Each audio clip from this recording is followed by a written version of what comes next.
இந்த பதிவுல அணில் அடிக்கடி உங்க வீட்டுக்கு வருதா? நீங்க வைக்கக்கூடிய உணவ, அதாவது காகத்துக்கு கூட நீங்க வைத்திருக்கலாம். அந்த உணவ அணில் சாப்பிடுதா? அதனால் என்ன பலன்? இந்த பதிவுல நம்ம பார்க்கலாம். வாஸ்து சாஸ்திரத்தின் படியும், ஜோதிடத்தின் படியும் நாம தினமும் எதிர்நோக்கக்கூடிய சில சின்ன சின்ன நிகழ்வுகள்லாம் நம்ம வாழ்க்கையில நடக்க போற நல்லதையும், கெட்டதையும் குறிக்கிறதாக இருக்கு. சிலர்லாம் இத நம்ப மாட்டாங்க. ஆனா உண்மை.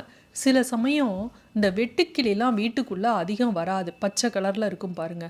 அந்த வெட்டுக்கிளி வந்தது அப்படின்னா பண வரவ குறிக்கும். காகம் கத்துச்சு அப்படின்னா சில சமயம் நல்லதையும், சில சமயம் நமக்கு வரப்போகிற கெடுதலையும் குறிக்கும். இதெல்லாம் என்னுடைய வாழ்க்கையிலையும் நான் இந்த வெட்டுக்கிளி வந்தபோது நான் உணர்ந்தேன். அதுவும் கோவிலுக்கு, கலியபெருமாள் கோவில்னு இங்கே இருக்கக்கூடிய ஒரு பெருமாள் கோவிலுக்கு போயிட்டு வர்றேன். போயிட்டு வர்றப்ப அந்த வெட்டுக்கிளியையே பார்த்தீங்கன்னா பச்சை பெருமாள் அப்படின்னு கிராமப்புறங்களில் சொல்லுவாங்க. அந்த வெட்டுக்கிளி நான் மாடிப்படியில் ஏறி வர்றப்ப அந்த படியில் உட்காந்துருந்தது. கிட்டத்தட்ட அடுத்த நாள் நான் காலையில் போகிற வரையும் அதே இடத்துல கொஞ்சம் தள்ளி தான் இருக்கே வெளியே நவரவே இல்லை. அப்படியே இருந்தது, வேற எங்கேயும் போகலை. அடுத்து பார்த்தீங்கன்னா சில தினங்கள்லேயே எனக்கு ஒரு நல்ல பணவரவு வந்தது. இது மாதிரி நமக்கு வரக்கூடிய நல்லதையும் கெட்டதையும் சில உயிரினங்கள் நமக்கு உணர்த்தும். நம்ம வாழ்க்கையில் நடக்கக்கூடிய மகிழ்ச்சி, செல்வம், அதிர்ஷ்டம் போன்ற நல்ல விஷயங்களை இந்த உயிரினங்கள், சில உயிரினங்கள் உணர்த்தும். அதுபோல இந்த அணில் வீட்டுக்குள்ள வந்தது அப்படின்னா என்ன பலன் அப்படிங்கிறத பார்க்கலாம். இந்த ஆமை அப்படிங்கிறது பார்த்திங்கன்னா விஷ்ணுவோட அவதாரம்னு சொல்லுவாங்க. கிளி அப்படிங்கிறது குபேரனோட தொடர்புடையதும்பாங்க. தவளை அப்படிங்கிறது முன்னோர்களோட ஆன்மா அப்படின்னு சொல்லுவாங்க. ஒவ்வொரு உயிரினங்களும் ஒரு இதோட தொடர்புடையது. நம்ம வீட்டில் குருவி கூடு கட்டுச்சு, அணில் கூடு கட்டுச்சு, பட்டாம்பூச்சி வருது அப்படின்னா என்ன பலன் அப்படிங்கிறதெல்லாம் முன்னோர்கள் சொல்லியிருக்காங்க. இந்த கிராமங்களில் வசிக்கிறவங்க, கொஞ்சம் செடி கொடி இது மாதிரி இருக்கிறவங்க இடத்துல அணில் வந்துட்டு போகும். சில இடங்களில் நகர்ப்புறங்கள்லாம் பார்த்திங்கன்னா பட்டாம்பூச்சி நமக்கு வரக்கூடிய நல்லதையும் கெட்டதையும் உணர்த்துவதற்காக வரும். இதுபோல் சில உயிரினங்கள்கிட்ட மட்டும் ஒரு தனித்துவமான குணாதிசயம் இருக்கும். அந்த வகையில் அணில் வீட்டுக்கு வந்தது அப்படின்னா உங்களுக்கு அதிர்ஷ்டம் வரப்போகுது அப்படிங்கிறது தான் அர்த்தம். ஆனால் அந்த அதிர்ஷ்டம் எப்படி இருக்கும் அப்படிங்கிறதையும் இந்த பதிவில் நம்ம தெரிஞ்சுக்கலாம். ராமாயண காலத்தில் பார்த்திங்கன்னா ராமரோடு வாழ்ந்த அத்தனை உயிரினங்களுமே அவருக்கு உதவியாக தான் இருந்திருக்கு.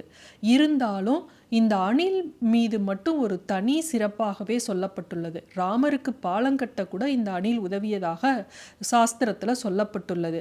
இந்த எத்தனையோ உயிரினங்கள், மிருகங்கள், மனிதர்கள், தவசிகள் அத்தனை பேரும் ராமருக்கு உதவி செஞ்சிருந்தாலும், சரித்திரங்களில் சொன்னாலும், காவியங்களில் பேசப்பட்டாலும் யாரையும் கையில் பிடிச்சி தடவி கொடுத்து ஆசீர்வாதம் ராமர் பண்ணலை.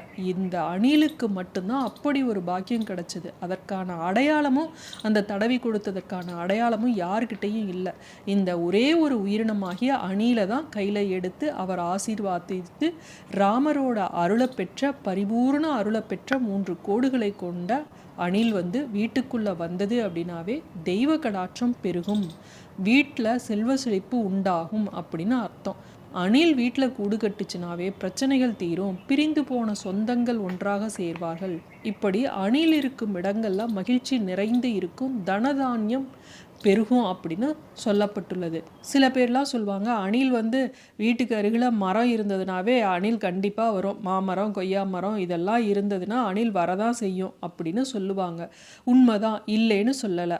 ஆனால் நம்ம வைக்கக்கூடிய உணவை நம்ம பார்க்குறப்பயே அந்த அணில் அந்த உணவை எடுத்துக்கிச்சு அப்படின்னா ஸ்ரீராமரோட அருள் நமக்கு பரிபூர்ணமாக அந்த அணில் மூலமாக நமக்கு கிடைக்குது அப்படின்னு அர்த்தம்.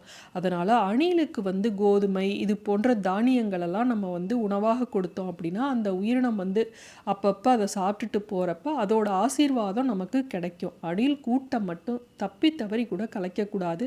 அப்படி செஞ்சீங்க அப்படின்னா பட்சி தோஷம் ஏற்படும் அப்படின்னு சாஸ்திரங்களில் சொல்லப்பட்டுள்ளது. நம்ம காகத்துக்கு உணவு வைப்போம். அந்த உணவை காகம் எடுக்காட்டி கூட சில சமயம் அணில் சாப்பிடும். அது மாதிரி இருக்கிறப்ப நம்ம வீட்டில் பொருளாதார நிலை அதிகரிக்கும், பண வருமானம் அதிகரிக்கும்.